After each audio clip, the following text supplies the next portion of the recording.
예, 안녕하십니까. 오늘은 그 수익형 부동산 그 종류별 장단점 또 금액별 투자 방식에 대해서 뭐 여러분들이 다 아는 내용일 수도 있고 하지만 사람은 또 때때로 한 번씩 되새김을 해야 또 다음에 어떤 매물을 보거나 여러분이 결정을 하는데 빠뜨리지 않고 참고하실 수 있을 것 같아서 네. 오늘은 그 종류별로 뭐 약간 대여섯 가지 정도만 제가 추려서 가장 뭐 관심이 많을 거라고 생각하는 것들만 뽑아서 한번 방송을 해보겠습니다. 일단 수익형 부동산 장점과 또 뭐 단점이라기보다는 이제 주의점, 뭐 단점 없는 건 없습니다. 더 없고 일단 주의해서 보셔야 될 것들 우선 분양상가 뭐 장점이라고 하면 여러분 다 아시다시피 주택에 포함이 되지 않는다는 거, 또 소액 투자도 가능하죠. 그 금액에 따라서 또 일단 대출 비율이 주택보다는 높기 때문에. 하지만 여기에도 주의점은 있습니다. 특히 뭐 그 신규 분양 같은 경우 높은 분양가로 인해서 그 높은 임대료에 대한 그 압박감이 있죠. 네. 부담도 되고. 그러니까 임차인 입장에서 생각을 해보면 과연 이 임대료가 적정한가? 그 적정한 임대료가 이 수익률로 계산이 된 것인가를 꼭 살펴보셔야 됩니다. 보통 신규 개발 택지 지역에 있는 뭐 아파트 분양상, 딸린 상가라든지 그 주변에 있는 분양 상가들이 많잖아요. 그러니까 대부분 신규 분양하는 그 분양 상가 같은 경우 약간 좀 높게, 좀 과하게 책정된 경우가 많습니다. 그거는 단순히 거기서 그 수익률만 듣고 그 계산을 뭐 하시는 분은 안 계시겠지만 나름대로 알아보실 텐데, 주변에 그렇게 비교할 만한 물건이 많지 않다는 거. 주변도 다 신규 분양 상가고 이러다 보면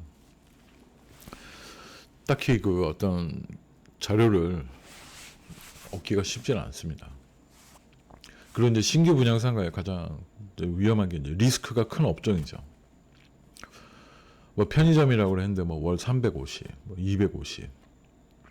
실제로 그 편의점이 정말 거기가 활성화돼서 어느 정도 이렇게 유동인구가 많아지고 그러기 전에는 그 임대료 감당 안 됩니다. 인건비에 계산 한번 해보십시오. 그 편의점 안 해보신 분들은 뭐 모르고 그냥 뭐 편의점이니까 잘 되겠지 하고 편의점 들어가 있는 업종의 그 상가를 선택을 하시는데, 이거는 정말 잘 선택을 하셔야 돼요. 편의점 이게 안 되면 접기도 쉬운 업종입니다. 그 물건은 뭐 어차피 본사에서 다 가져갈 것이고 그 인테리어 비용 정도인데 그 보증금 뭐 한 5천에 뭐 3천에 이렇게 들어가 있는 그 임대료 크게 잡혀 있는 뭐 5평, 뭐 실평성 8평, 뭐 10평 미만짜리들, 그런 거 상당히 주의하셔야 됩니다.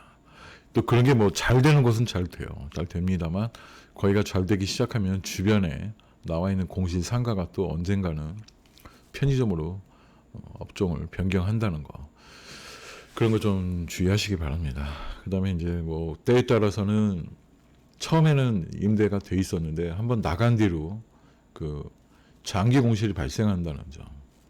그 임대료를 터무니없이 또 깎을 수는 없지 않습니까?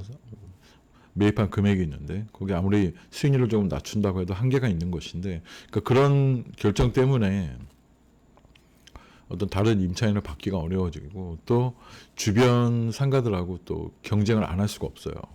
또 지금같이 코로나로 인해서 1층 상가들 좀 비어있기 시작하는 데가 되게 많습니다. 네. 심지어 식당들도 2층으로 올라가는 경우가 많아요. 뭐 배달 위주로 할 것 같으면 굳이 1층에 있을 필요가 없습니다.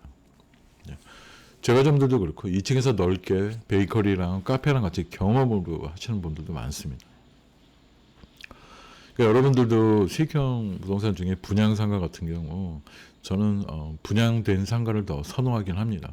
이미 어느 정도 가격이 다듬어졌고 또 상당한 그 유동인구라든지 상권도 형성이 돼 있고, 또 신규 분양상 같은 경우에 그 관리실하고의 그 마찰도 빼놓을 수가 없습니다.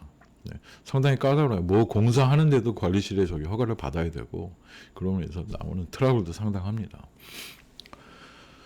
이 단지상가 규모라고 쓴 거는 아무래도 어떤 분양상가를 받을 때는 주변 배후 단지만 보실 게 아니라 거기가 속해 있는 단지가 좀 큰 상가들, 그러니까 아파트 분양상가보다는 그 주변에 이게 형성된 그런 아파트 주변에 있는 단지 상가 중에서도 약간 큰 그런 곳이 또 주차나 여러 가지 훨씬 유리합니다. 다음에 이제 지식산업센터 말씀을 드리려고 하는데, 제가 요즘 많이 꽂혀서 알아보러 다닌 뭐 여기저기 뭐 다른 거 봤습니다. 많이 봤는데 장점은 높은 대출이에요.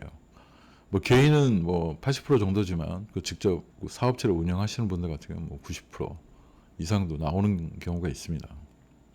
그러니까 뭐 직접 사용하는 데는 큰 장점이 있죠. 임대료보다는 그냥 대출 받는 게 조금 더 쌉니다. 비용이 조금 적게 들고, 또 지식산업센터가 무조건 큰 것만 있는 건 아닙니다. 그러니까 소액 투자도 가능한 게 있어요. 가능한 게 있는 이 소액 투자만 놓고 봤을 땐 장점이다. 저는 그렇게 말씀드리고 싶습니다. 주의점은 입지 선정 시 절대 그 분양 업체의 말만 듣고 그 선정을 하시면 안 돼요. 다 좋다고 하죠. 그 사람들이야. 곧 좋아진다. 뭐 몇 호선 들어온다. 언제 들어올지 모릅니다. 들어오게 하겠지만 정말 시간 오래 걸릴 것이고 그동안 못 버티고 나오시는 분들도 있으니까 이 교통이라는 거는 단기간에 해결되지가 않아요. 정말 단기간에 해결되지가 않습니다. 이 교통이 중요한 건 내가 가는 것도 중요하면 직원들 뽑고 직원들이 출퇴근하기가 좋아야 됩니다. 그게 안 되면은 정말 힘들어질 수도 있는 게 이 지식산업센터입니다. 그다음에 이 평형별 수요도도 확인을 해야 됩니다. 어떤 작은 곳은 어떤 곳은 아예 수요가 없는 곳도 있습니다. 너무 큰 거는 수요는 있는데 어떻게 임대될 데 있어도 상당한 시간이 걸리고요. 임대료가 상당히 높거든요. 그래서 수익률도 아주 높지는 않습니다. 대출을 많이 받아버리면은 그만큼 수익률이 낮아져요. 그러니까 약간 그 수익률만큼은 어떻게 딱 단정 지을 수가 없습니다.